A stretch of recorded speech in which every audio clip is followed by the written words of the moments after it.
So Glenna is the president of our Morningside Homeowners Association, Morningside Meadows, and she has a resident who really wants to take the composting course.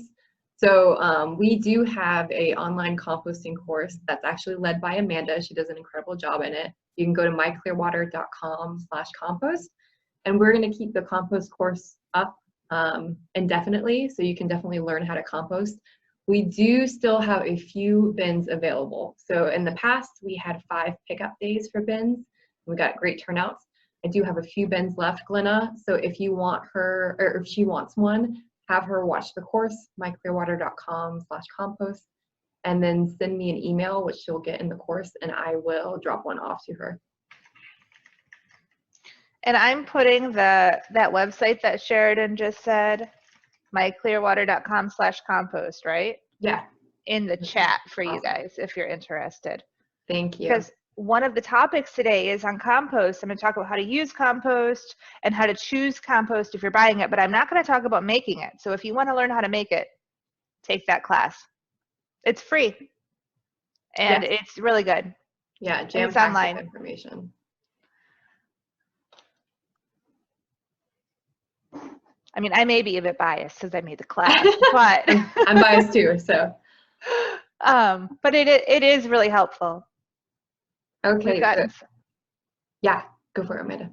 I said we got really good feedback from folks who were new composters who started using new composters and experience like who have been trying to compost. They said that they learned a lot. So, but with that, so it is 7 p.m. So let's get started.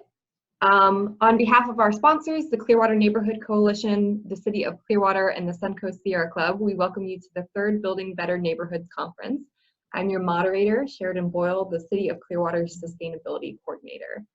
We love our city, and the purpose of this series of webinars is to support sustainable neighborhoods and improve the quality of life for our residents. Our topic this year is building better neighborhoods through home gardening and Florida-friendly landscaping. This topic is especially timely now due to our COVID-19 confinement. We know that many of you are considering ways to relieve stress and to make staying at home creative and productive. Gardening is a great way to do just that. We invite you now to sit back and listen to the experts. This conference, one of a series of 4, is being recorded and will be available at the City of Clearwater's website. To get there on the web, go to myclearwater.com/bbn. And I will repeat that website at the end of this webinar, and I will provide it at the end as well. A few more housekeeping reminders before we begin. You are all on attendee mode, which means you can't share your video or unmute yourselves. This is done to make sure today's webinar goes as smoothly as possible. However, we would absolutely love to answer your questions and have saved 10 minutes at the end of tonight's session to address them. See if I can slide progress. There we go. Okay, so to submit a question, please type it into the Q&A box. You will notice that you also have a chat feature, which you can use to express a thought. However, we will only be pulling questions from the Q&A box specifically, so please make sure that's where you put your questions. After typing your question, be sure to also hit the enter button to officially submit it. So tonight's topic, titled Here We Grow, is all about how to have the most environmental property and how to care for that property in a sustainable way. We are thrilled to have Clearwater resident and eco-business owner Amanda Streets leading tonight's topic. Amanda is a mother and a lifelong gardener who grew up on a small farm in Michigan. After moving to Florida for college, Amanda spent 11 years as an educator. She left public education and now focuses on ecological landscaping, permaculture, and composting. Amanda holds a permaculture design certificate from Grow Permaculture. She studied soil health at Dr. Elaine Ingham's Soil Food Web School, and she most recently became a Florida-friendly landscaping certified professional. Congratulations, Amanda. She is also an active member of the U.S. Composting Council and Permaculture Institute of North America. And with that, I will turn it over to our presenter, Amanda Streets, and allow her to share her screen. All right. Ooh. So, sorry, I can't do my video. let's see here. Here, let me see. Oh, Ooh, that's in the yay, I wrong see things. spot, but here we go. And okay, Perfect. can you all see my screen? I can see it, so. Okay, very good. So we're going to talk about my absolute favorite topic, and you guys are probably going to laugh when you hear it. We're going to talk about a lot of the stuff that's below the ground or happens on the ground level. I'm not talking about the plants necessarily today, but the soil, the water, compost, and fertilizing of your plants. So yes, this is my favorite thing to talk about. So I was really delighted when Sheridan invited me to do this presentation tonight. So thank you for joining us. So take a good look at this picture. This is someone hiking. They are in the forest. And all we see just stuff that happens in the forest. And if this picture wasn't blurred so we could really zoom in on those boots there, you would see healthy plants. So like you, I want healthy plants. And that really comes from the soil. So when I'm talking today, I'm going to be taking a lot of my advice I'm giving you from nature herself. What would nature do to have a healthy ecosystem? And I don't mean we're all going to make our yards look like this forest, but we're going to take some of the natural practices and see how we can recreate those in our own landscapes in our yards. So your soil is the foundation for your yard. It's the foundation for your landscape. And so a lot of people are like, oh, but my plants aren't healthy. Most likely that originates from having soil that isn't healthy. So that's why we're talking about this first, because soil is really the most important element of your garden. So what is soil? There's 5 things that make up soil. There's minerals, the sand, silt, and clay. Those are all the little pieces of the soil that make it up. There's living organisms, microorganisms. There's soil organic matter, that is the leaves, the sticks, the roots, dead bugs, anything that is living or was living. And then water and gas. And healthy soil really wants air, oxygen-rich air, just like you and I breathe. That's what should be in your soil. So why is soil so important? Well, besides for the fact that your plants are growing in it and we're walking on it and we're building our houses on it and parking our cars on it, you know, it's rather important.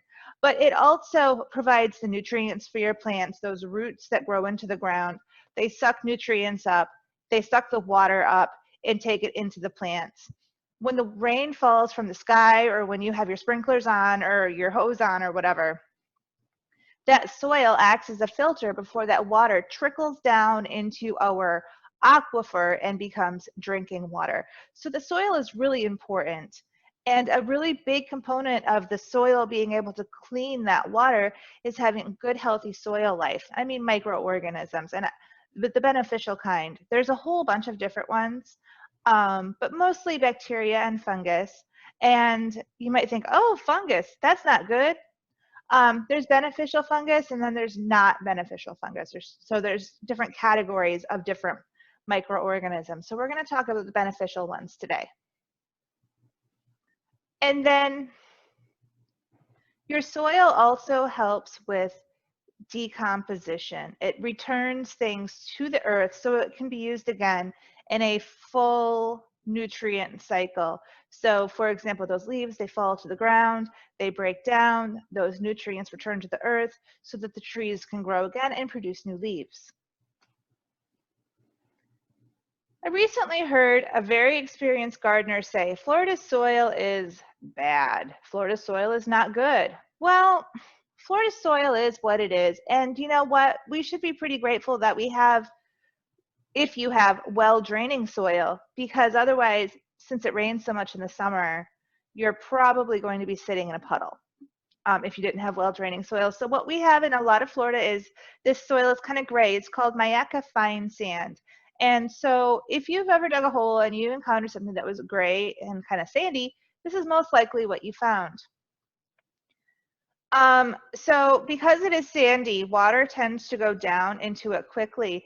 And when you fertilize your yard, some of those nutrients in the fertilizer go down too. So that's what leaching nutrients means. They go down into the soil. Sometimes they're absorbed by the plant roots and sometimes they're not. And we'll get into that in more detail later. It doesn't have a whole lot of organic matter in it. It's pretty much just sand. By organic matter, I mean anything that is or was living. And that is rather important for some of the plants that we choose to plant that need a little bit more, that need more nutrients.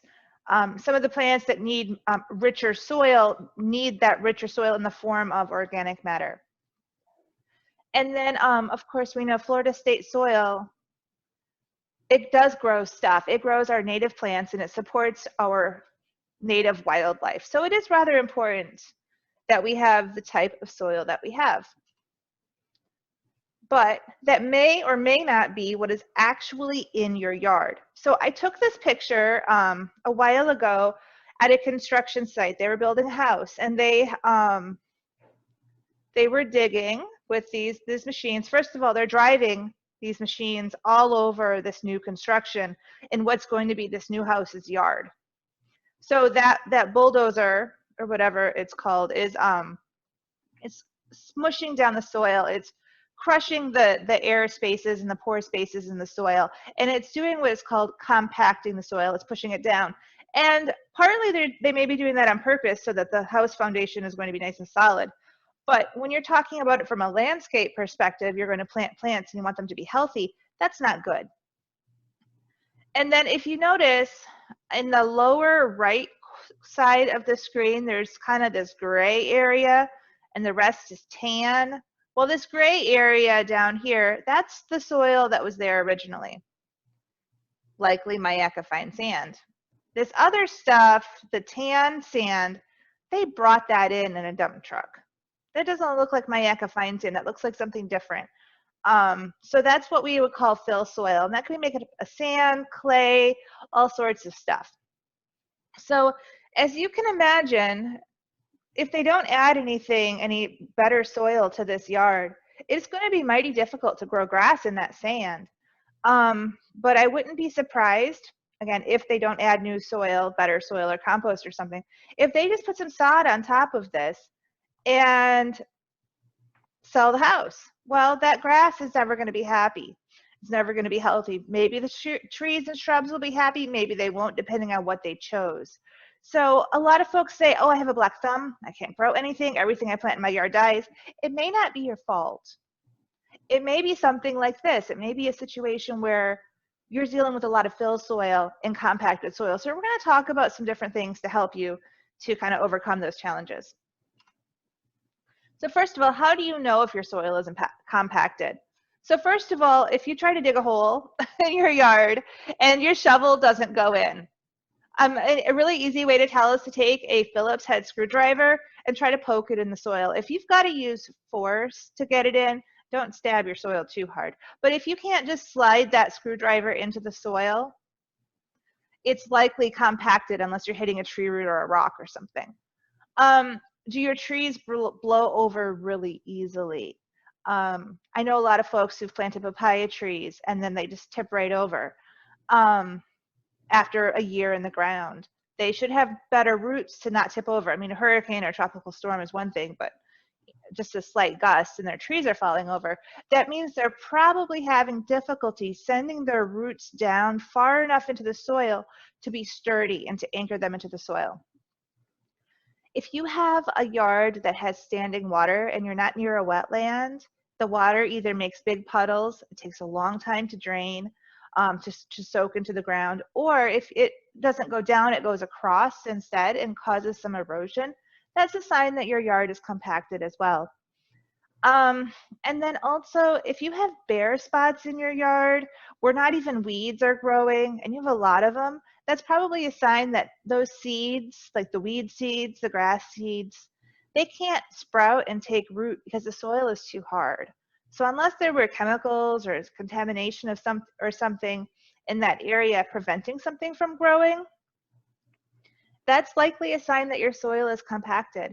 And so I had that problem when I first bought my house. My soil was hard as a rock. My yard filled up, like after 2 inches of rain, there was standing water in my yard. But slowly over the years, that has changed.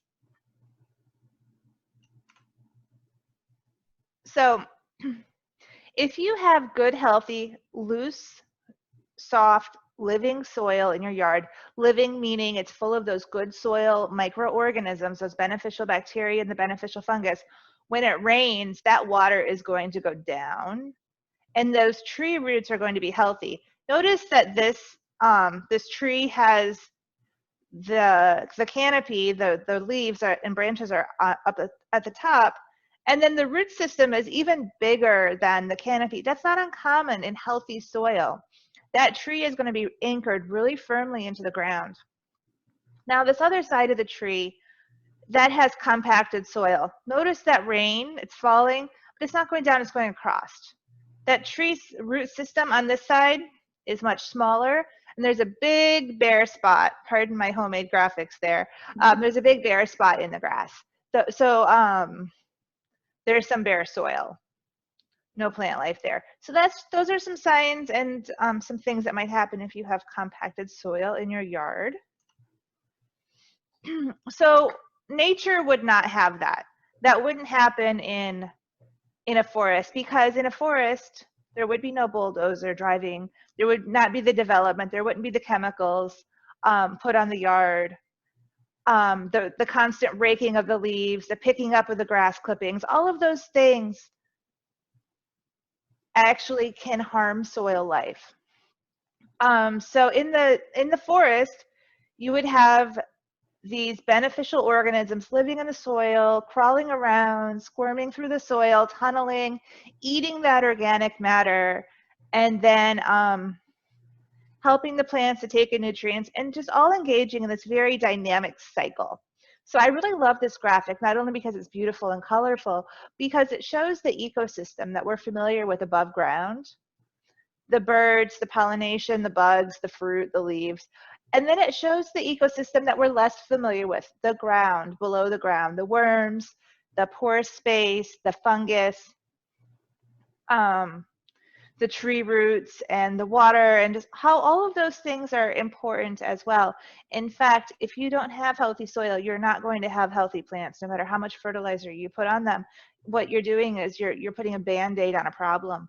So I ask you today, if you're having some trouble with your landscape, to try to focus on your soil rather than on the symptoms. So yeah, you could turn your hibiscus leaves, if they're yellowing, you could turn them green again by adding fertilizer, but what's the real problem? And I'm not saying all fertilizer is bad, but the soil health is the most important thing. So if you have compacted soil in your yard, there are some things that you can do to fix it. So first of all, let's imagine we have a farm. I know most of us here probably don't have a farm. You might use a tiller or a plow to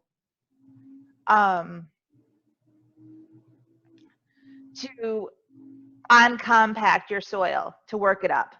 You might plant a cover crop, like a bunch of small low-growing plants, and the roots would go down and uncompact the soil. Or you might apply compost, and those microorganisms will help to uncompact or to loosen the soil. But in a yard, we're not going to do that. A grass yard, you can use what's called an aerator. And you can Google it. There's a bunch of different kinds. I even saw some things that clip onto your shoes that are kind of spiky, and that pokes holes in the top layer of the soil so that water can get down, and so that you could add compost and the compost can get in those little holes. That's going to help your soil to be less compacted. If you have a garden, you could work it up with a tiller, or you could add compost and just work it in gently. If you have like a raised bed vegetable garden, you could mix it up a lot or mix it up a little bit, depending on which kind of which method and how much work you wanted to do. And then if you have a flower pot, if you have a container of some sort and it's kind of compacted in there, dump that whole pot out and put new potting mix in. A lot of folks put garden soil into their flower pots, or they put compost, a lot of compost, maybe all compost, into their flower pots, and what happens is that kind of gets it gets compacted. Really, you need potting mix in this the flower pots. So another problem with compacted soil is that there's bare soil. So what you can do is you could mulch your yard, but maybe leave a few spots bare, because we want to make sure that our native ground nesting bees do have some space. So maybe if you have some out of the way areas, you can leave a little bit of bare soil, but in general, it should be covered with plants or mulch.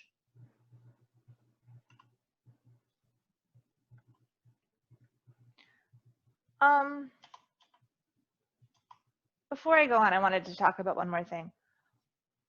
Compacted soil, we talked about the tree and how this one side of the tree was healthy and the other side of the tree was likely struggling, but it's going to be the same for all of your plants. It's going to be the same for your grass, for your landscape shrubs, for your fruit trees. Anything that you plant in compacted soil is going to struggle to develop a strong root system, and it's going to struggle to take in nutrients, because those roots are responsible for taking in nutrients. So they're not going to be able to get everything that they need, and they're not going to be able to take in water. Maybe there's going to be standing water. They're going to get root rot or something, because the water can't go down. So maybe it's sitting just below the surface a lot.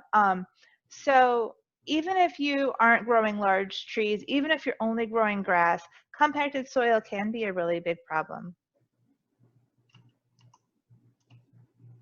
So one of the solutions is compost. Now you can make your own compost, you can buy compost, you can put food scraps in compost, you could just compost leaves and mulch. So we're not going to get into so much about what you use in the compost, or if you've made it or if you haven't made it, but just that it's important to add that organic matter into your yard, because that's what compost really is. It is broken down bits of things that once were living. We're mimicking that natural cycle that would happen in the forest where the leaves fall, and we are returning it to the earth so that it can continue the cycle of growing. So compost is like a natural fertilizer for your yard, for your plants. It enriches the soil. It helps your soil to retain moisture, because compost is going to hold water. And I don't mean it's going to hold a lot of water. It's also going to help with drainage. But if you're putting it in your gardens, if you're putting it around your plants, it's going to absorb the water, and it's going to hold it for longer than our sand does, so that your plants can use it.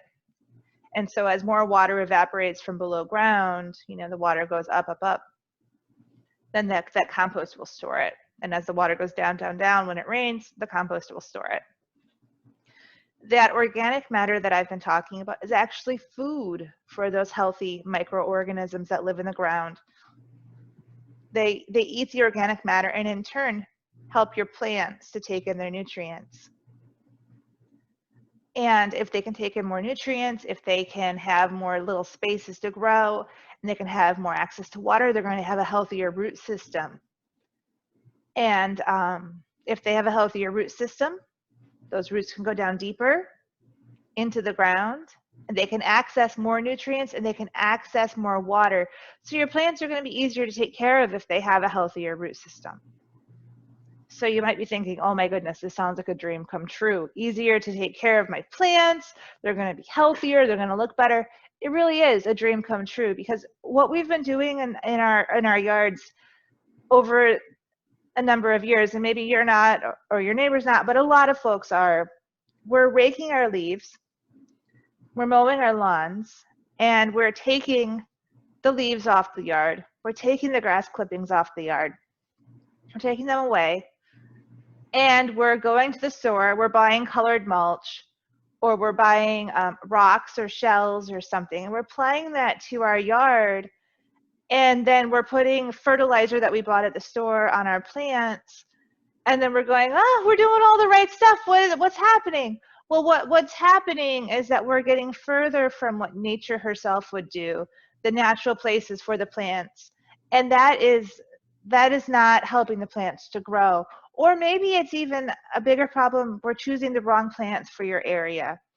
So full sun plants planted in shade, shade plants planted in sun, plants that need warmer temperatures planted in Central Florida, and really they're supposed to be in Hawaii, where it's a lot hotter. So they struggle over the winter, or maybe the plants have, if the grass has gone dormant, for example, Florida grass goes dormant in the winter, at least in Central Florida here, and you're trying to make it green, but it's not growing, and there's just a whole bunch of things. But compost can solve a lot of those problems. Not the grass dormancy though, sorry folks. So there's a couple different ways to use compost. What you can do is you could top dress your yard with it. You can take compost and you can put a thin layer across just the surface of your lawn, just like sprinkle it on. You can do that across your whole lawn if you want to. And if you don't have that much compost, or you don't want to do that much work, you could apply it in small sections. Or you could even just notice where you have areas where the grass doesn't look as healthy, or maybe you have bare spots, and put it there. And that will help improve the health of your lawn. You could dig the compost in or mix it in gently to incorporate it into the soil. This is good for planting vegetable gardens or container gardens, to kind of refresh your space in between planting seasons, or maybe during the growing season. Maybe you want your tomatoes to have a boost, for example. You could add some compost and just gently take your fingers and massage it into the soil a little bit, because you don't want to disturb the root systems. You could also side dress with compost. This is putting it around the top of your plants, on the top of the soil near your plants, and then you can cover it with mulch. I like to do this in my yard about once a year, sometimes twice a year, depending on how it looks, how much time I have, where I just put like a circle of compost, like a donut shape, around my plants in the yard, and then I put mulch on top. And that mulch will protect the compost, it'll protect the soil, and it will allow those nutrients to go down into the soil and help my plants to grow better. I was taking a class on lawn health, on grass health, and I know I'm a permaculturist, and people are like, why are you talking about yards, lawns? What's going on here? Grass lawns are bad, right? You can't eat them. Well, if you're thinking about a grass lawn as opposed to a mulched yard or a shelled yard, you put shell down, or rocks down in large areas, the grass is actually healthier because it's a plant. And I was talking to somebody recently, and I referred to their grass as a plant, and they're like, whoa, my lawn is a plant? I'm like, yeah, grass is a plant.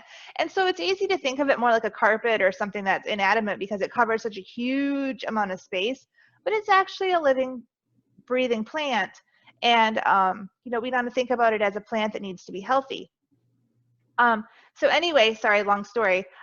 In that class, they said it's recommended to apply 1/4 to 1/2 inch of compost to your yard. And you can do that during the summertime when you're not supposed to fertilize because of the fertilizer blackouts. And that will give your yard a boost. It will help it to look better. It will improve its health throughout the whole year. And it's win-win. You can apply compost to your grass. And again, if you don't have enough compost to apply it to your whole yard, just maybe to the parts that are less healthy. So how do you choose compost? So there's a couple different ways that you can get compost. You can buy it in a bag, just like at Lowe's or Home Depot or other garden stores. And there's a bunch of different kinds of compost. You can get cow manure compost, mushroom compost, worm compost, also known as vermicompost or worm castings. You can just get general compost. So that can come in a bag. You could also get it in bulk, meaning a dump truck delivers it, or you go pick it up with a truck. If you're using a lot of compost, it's probably better to get it in bulk as opposed to in bags, because it's going to be a lot easier to handle if you can get it dumped close to where you need to work with it. Or you could use homemade compost, and that's fine. So when you're choosing compost, if you're looking at bagged compost,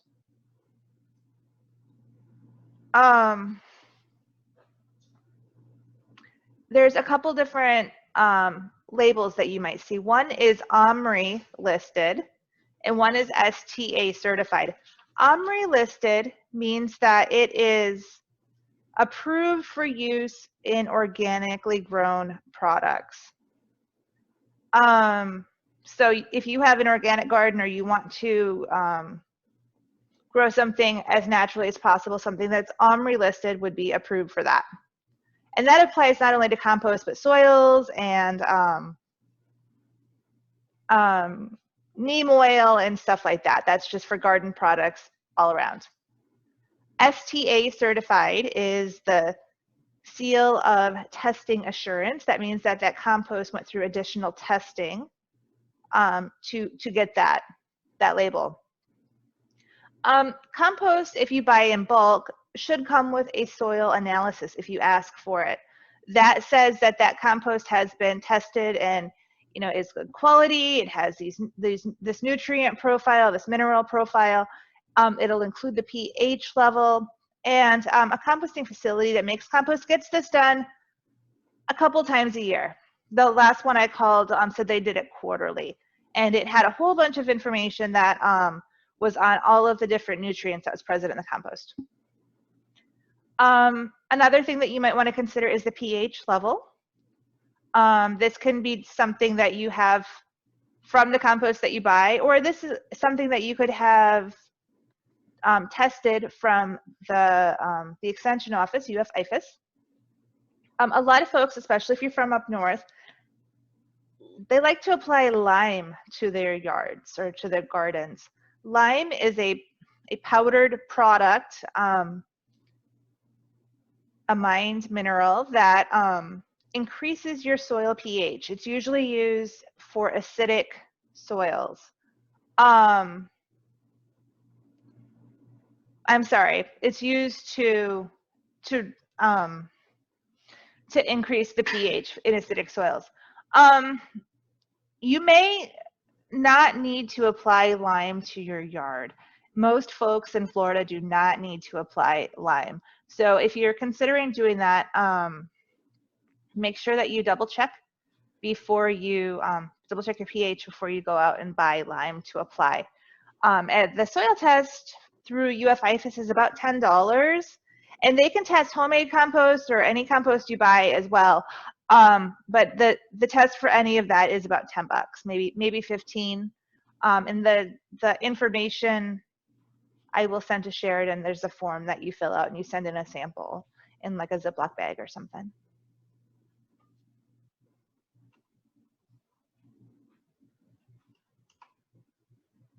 So if you are choosing soil for a project, you probably have gone to Lowe's or Home Depot and gone, oh man, there's a lot of choices. Which one is the right product for my job? So if you are applying compost to your yard, you probably want to buy compost. That is only broken down organic matter. It does not have any soil, any dirt mixed in per se.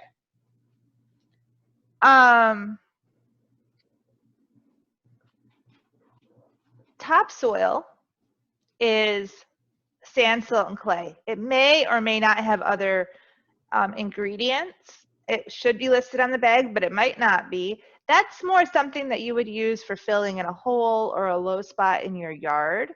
Some folks might buy it to mix in with their homemade compost, or for some for a garden project when you mix it with something else, but it's not something that you would use in like a vegetable garden by itself. Garden soil is typically compost mixed with topsoil. That would go in a raised garden bed, or maybe in just an area on the yard. And then potting mix is actually soil-less. It may be called potting mix, and it may be called potting soil. This is what you would put into a container, into a flower pot. and it may have a whole bunch of ingredients: vermiculite, perlite, compost, coconut coir, peat moss, or some other things as well. If you're looking for seed starting mix, you want to choose something that is specifically for seeds so that there's no big pieces in it. You could also screen or sift, kind of like through a colander or a compost screener, your compost if you're trying to make your own seed starting mix.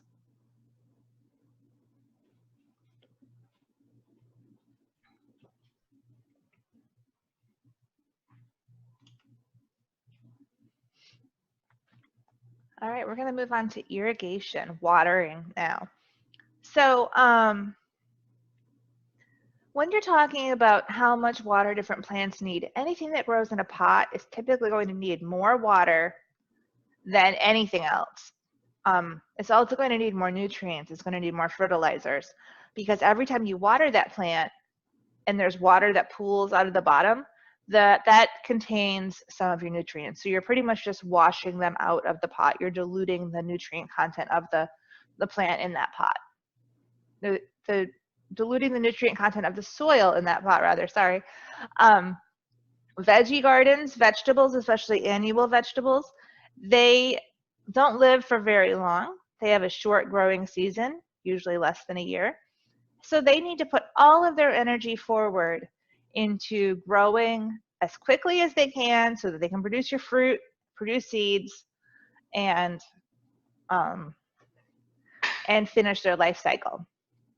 Lawns in Florida may need some additional water, especially in the springtime when it's hot. You know, it's like hot in April, it's hot in May, but the rain hasn't really started yet. That's when they're probably going to need some additional water. So if you have an irrigation system, especially if it has a timer, you're supposed to have a moisture sensor. And if it's functioning, and it should be, you're supposed to have a functioning moisture sensor. It's supposed to turn your irrigation system off if it's raining or recently rained. A lot of them, though, unfortunately don't work. So it's beneficial to you to know how to turn your irrigation system on and off so that you're not watering, first of all, of course, while it's actually raining, or second, if your lawn already has enough water. You might think, oh, it's just water, it's cheaper, I have a well. Well, overwatering your yard is actually a big problem because it can cause fungal disease. So then you're wasting water and you're actually causing your grass to have a fungal problem. So water your grass when it needs to be watered. And one of the signs that your grass is in need of water is that the leaves are going to fold. The little blades of grass are going to fold up a little bit. Once a tree or a shrub is established, if you've chosen the right plant for the right place, it's not going to need a lot of water. Like my mature fruit trees, for example, I don't really water them very often, maybe once or twice in the spring, but otherwise they get enough water from the rain.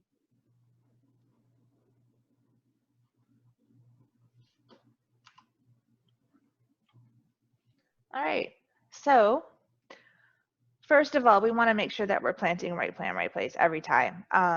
Making sure that we are putting plants that are suitable for their growing conditions in the right place. And if you have a plant that you really, really want and you don't have the right place for it, maybe consider putting it in a pot if that's possible so that you can take better care of it. And so that your landscape can be easier to maintain.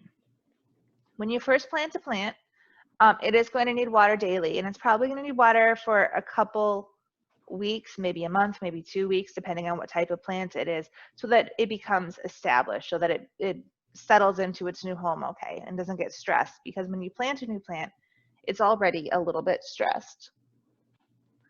And then after you've planted it, mulch around the plant. Put some mulch down. You can use woody mulch, like hardwood mulch, melaleuca mulch, eucalyptus mulch, pine straw, not rocks or shells though, because that does not help your plant to live. It doesn't improve soil life, and it can actually heat up the plant roots and damage them.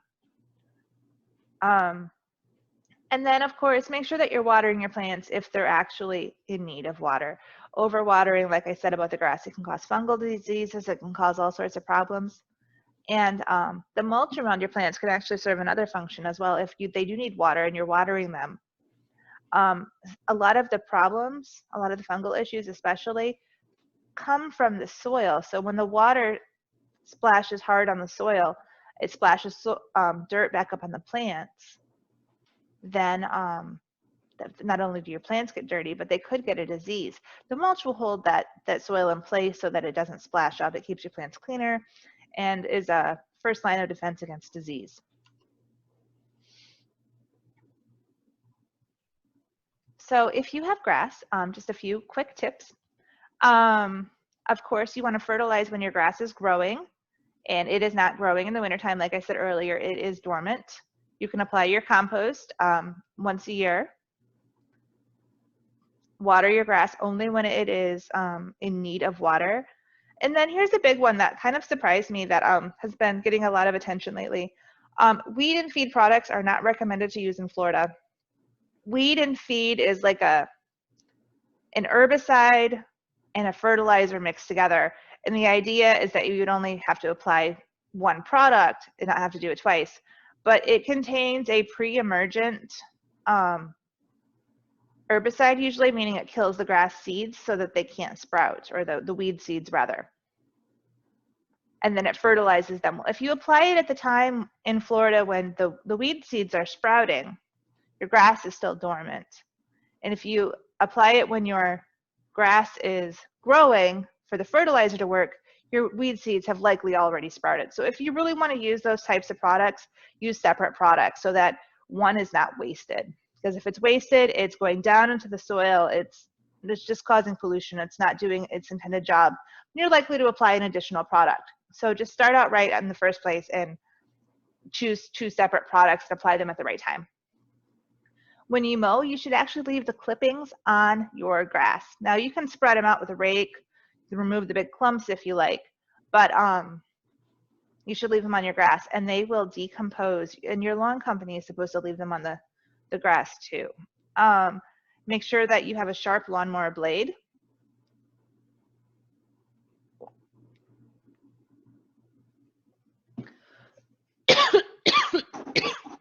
Excuse me.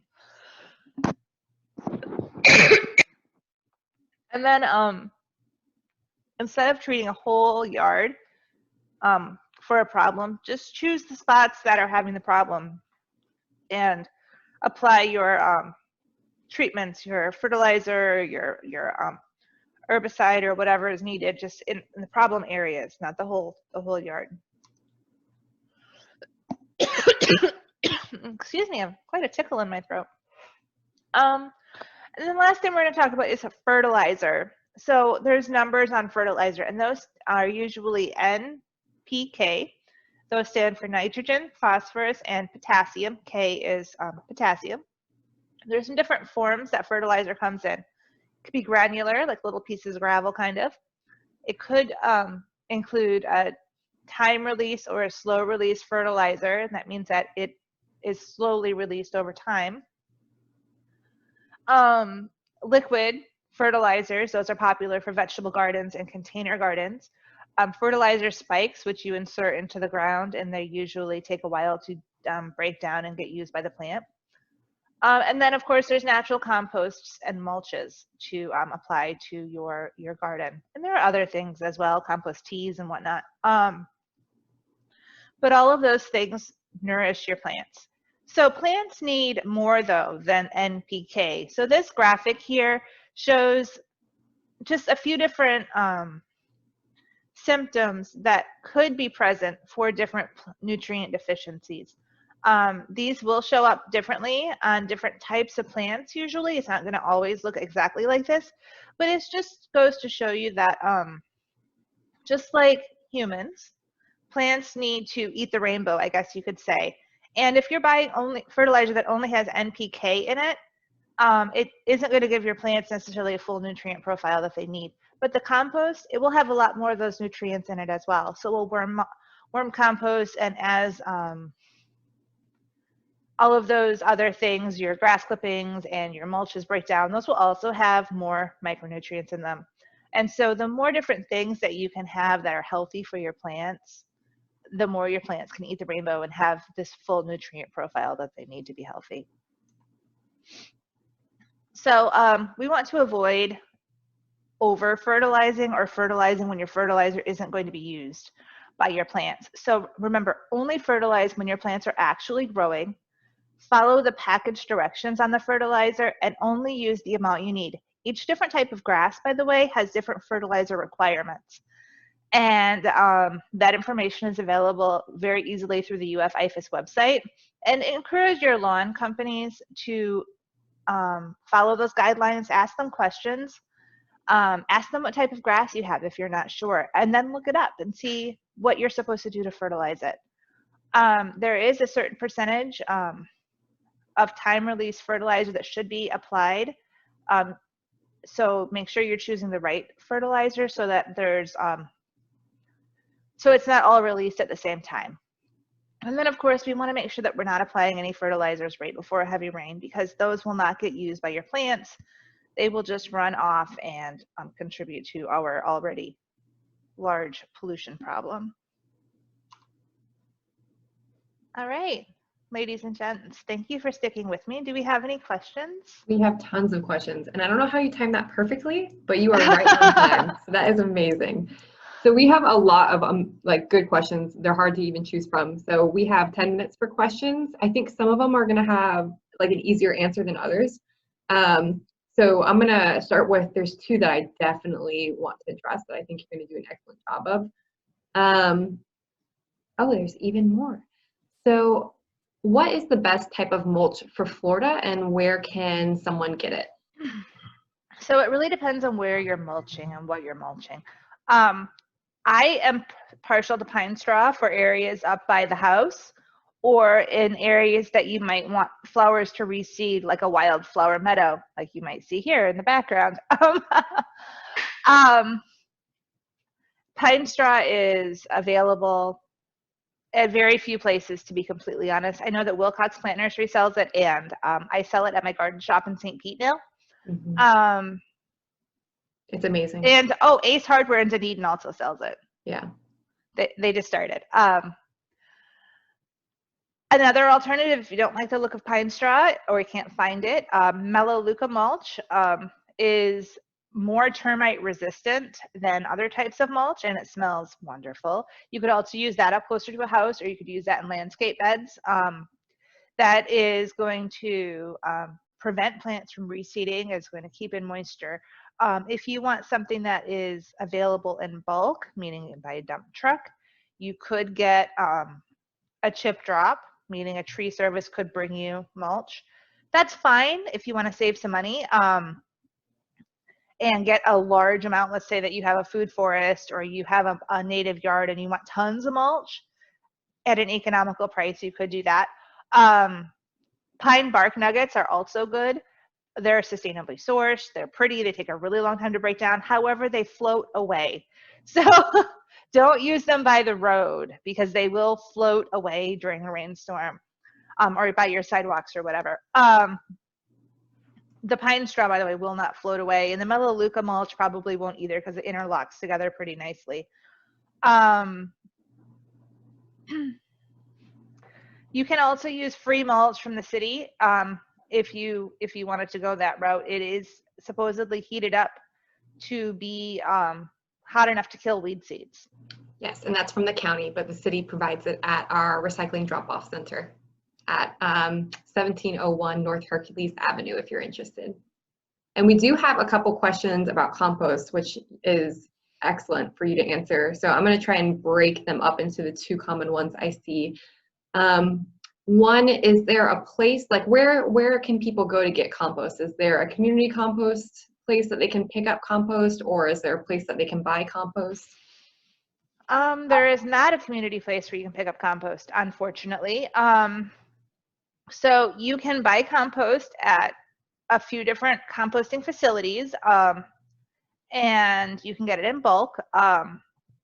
You can buy compost or you can buy garden soil.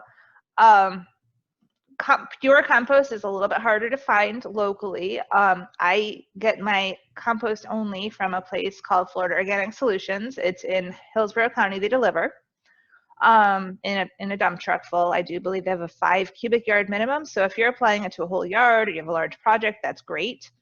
There are a lot of more places to get garden soil. So if you're thinking raised garden beds, for my clients, I get my garden soil from Whitwam Organics. They deliver a topsoil compost blend, and they will provide a soil report. For me, I think that's important because I will take that soil report and I'll read it and amend my soil accordingly to make sure it's the best that it could be. There are other places locally to buy it as well.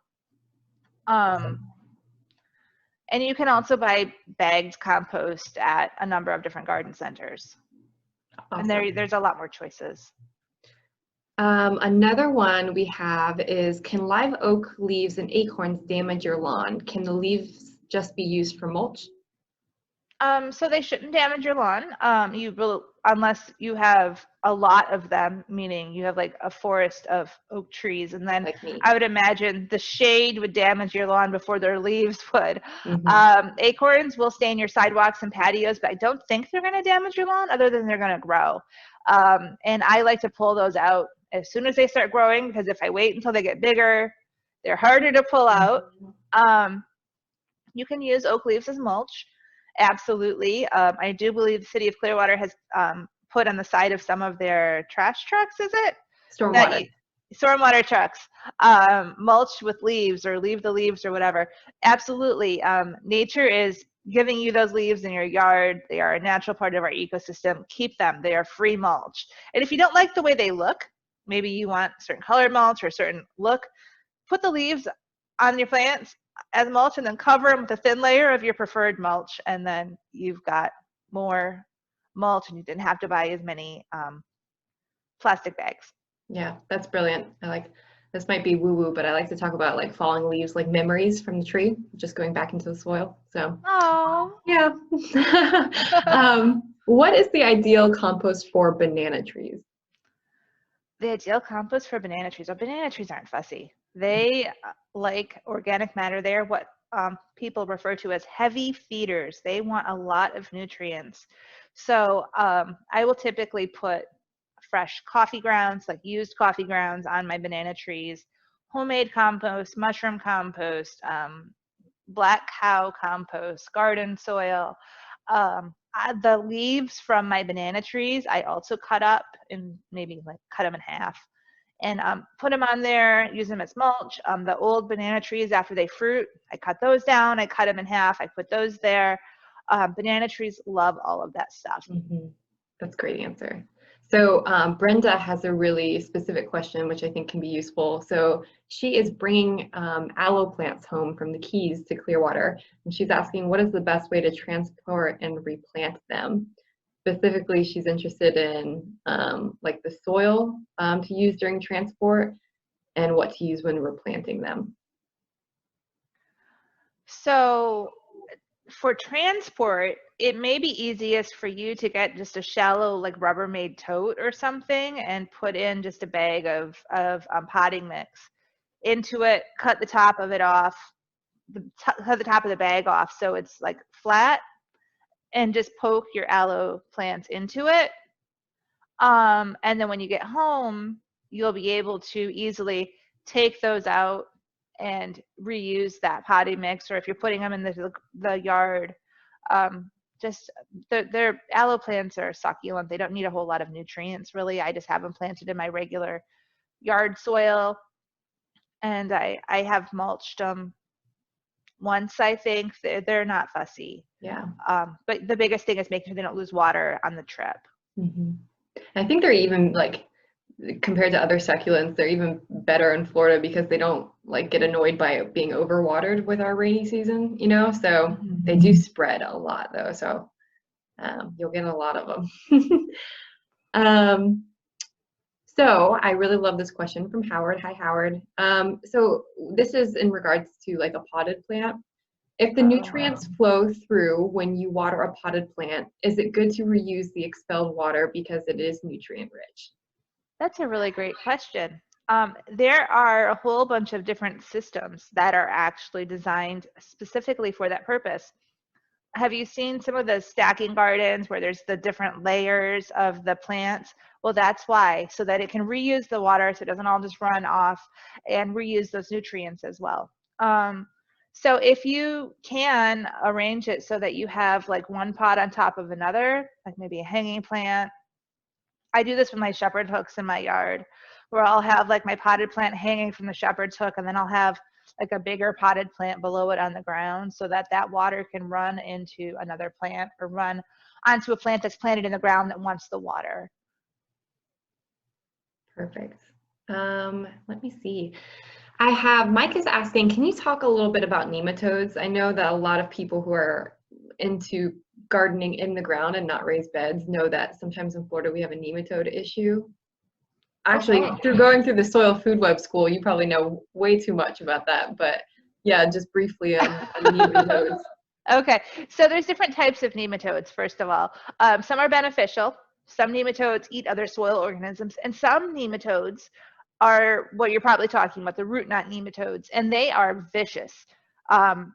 Especially for those of you who have a vegetable garden, you maybe pulled up a tomato plant or an okra plant and been like, oh, those roots look kind of alien, like they're like all knobby and strange looking. It's because they were infested by something called root knot nematodes. It's a microorganism. They infiltrate your plant roots, and they prevent your plant from taking in nutrients. So anyway, they're hard to get rid of. They're a part of our natural soil. They love our sandy, compacted, oak root infested soils. That's their favorite space. So there are a couple things you can do to reduce them. First of all, because they prefer this sandy root, oak root infested compacted soil, try to add organic matter to uncompact your soil. They don't like that. They don't like living in pure compost. They don't like living in good, healthy, rich soil. And along with that good, healthy, rich soil will likely develop a healthier soil food web. What that means is you're going to have a whole bunch of different types of soil microorganisms, beneficial ones, that will then be like their own pest control. They will eat each other, including those root knot nematodes that are damaging your plants. So we have time for one more question, and we have a bunch of good questions left. So if anyone has a burning question that I have not been able to get to, I'm going to put my email at the end of this webinar once we just run through what the next presentations will be, and you can send them to me, and then I'll either work with Amanda or send you a resource that can help answer that question. But Amanda, the last question that I have right now that we are going to be able to get to is, I think, one that could be interesting. It's also on oak leaves again. Billy says, I have a lot of living oak trees, live oak trees with lots of leaves in my yard. I've been told that oak leaves can damage my vegetable garden pH. I've been having problems growing cucumbers in my raised garden because of fungus on the leaves that some say is caused by high acid levels. What do you think of that? So cucumbers are very prone to having leaf fungus. That is actually a soil-borne disease. Could it be coming in from your oak leaves? Yes. Plants who have the wrong soil pH do have trouble taking in nutrients, so they're not as healthy as other plants. So are you mulching your vegetable garden like in a thick layer with oak leaves, or are they falling in there? I guess that's a question. Because if you're putting a thick layer of oak leaves down, it still shouldn't be a problem. But you could find out by having a soil test done with the University of Florida IFAS Extension Office. And like I mentioned earlier, that test is about $10 to $15, and that can give you a more definitive answer about your soil pH. Oak leaves, they are not necessarily incredibly acidic. They do have something called tannic acid in them, which does not help plants to grow. So maybe in moderation. It depends on if they're Yeah, heavily mulching. So if you're heavily mulching, maybe it's an issue.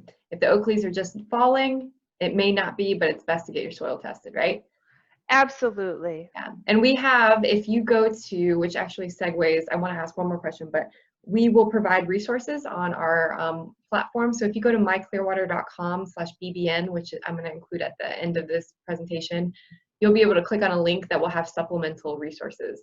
And one of those covers how to test your soil for pH with UF IFAS. Amanda, the last question I have is, where is your new plant shop? Ooh, okay. Garden My shop. new plant shop, yeah, my garden shop, it's in St. Pete at the Hive St. Pete. It's on 559 49th Street South, and it is small but mighty. Um, I carry organically grown veggie plants, a small selection of fruit trees and native plants, specialty soils, some mulch products that are hard to find, liquid fertilizers, and some other fertilizers that are harder to find, including crab meal, which helps against root nematodes, and just some fun garden stuff that I've really had trouble finding for my clients. So I decided to include those in my shop. Awesome. And do you sell garden soil there? Will you I be? do. Awesome. I So that's do. another resource then. Mm-hmm. Okay. Yeah, it's a potting mix, actually. I don't have garden soil. Okay. Well, perfect. I mean, yeah, we definitely had some phrases for talking about container gardens because a lot of people have patios or apartments or just other limitations. So they really appreciated discussing potted plants as well. Oh, good deal. So let me get back to here real quickly. So thank you so much, Amanda, for all of your knowledge and sharing it with us. I just wanted to remind everyone that this conference is one and a part of 4 series. The topics for the next 3 webinars will be What Nobody Ever Told You About the Birds and the Bees, which is next Tuesday, the 9th, and we will be focusing on how you can create a property that helps Florida's birds, bees, butterflies, and everything in between. The next one on Tuesday the 16th is titled Where Does Your Garden Grow? And we will be hearing from different Clearwater experts on how you can grow food. And Howard was actually an attendee, but he will be a panelist at that presentation. And then the last one is an introduction to Florida-friendly landscaping, where you will hear from the UF IFAS Florida-friendly landscaping agent, Doris. She's amazing. And we'll do a little bit more of a deep dive onto just how you can, save money and save resources and also have an attractive property. So to learn more about our future webinars and to find a recording of this webinar, which I hope to have up tomorrow, please visit myclearwater.com/bbn. We also would appreciate your comments, or if you have any burning questions that we weren't able to get to, please send them to me at my email on the side, which is Sheridan, SHERIDAN, .boyle, BOYLE, at myclearwater.com. Thank you again, Amanda. What a wonderful presentation, and I am wishing you all a warm and great evening.